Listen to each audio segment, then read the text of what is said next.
Dito nga pala ako sa birthday-han. Yan, yung kisad niya. Bango. Yan, lagyan na namin ang siyempre manok. Manok na galing sa farm. Tinatay kanina ni si... Ala, nahulog na. Manamis-tamis. Andiyan ang carrot at bagyo beans.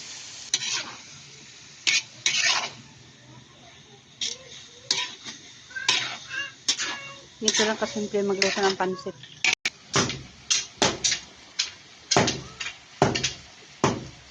Saan kayo nakakakita ng kawali na bumabangking-bangking? Oh, tinan mo. Dito lang. Bumabangking yan, no? Oh.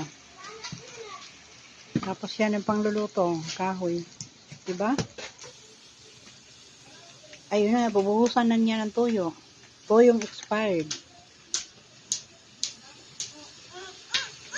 Hindi, biro lang. Hindi yan expired, bago yan.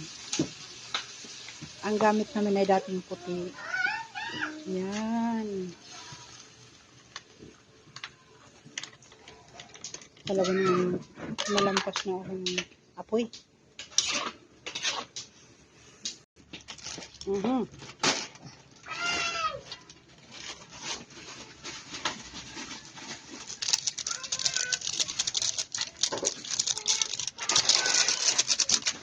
Masarap ngayong mabango.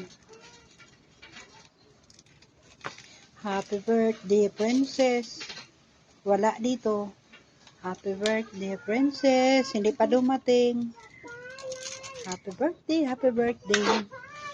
Inaantay kita kasi mag-vlog tayo mamaya.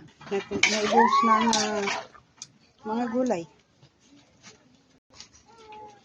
Ayun na, nahalo ng bihon dito sa sahog. Nag-birthday, wala pa. Hindi mo lang naamoy yun ni princess ang pansit, no? Inoto namin sa kahoy.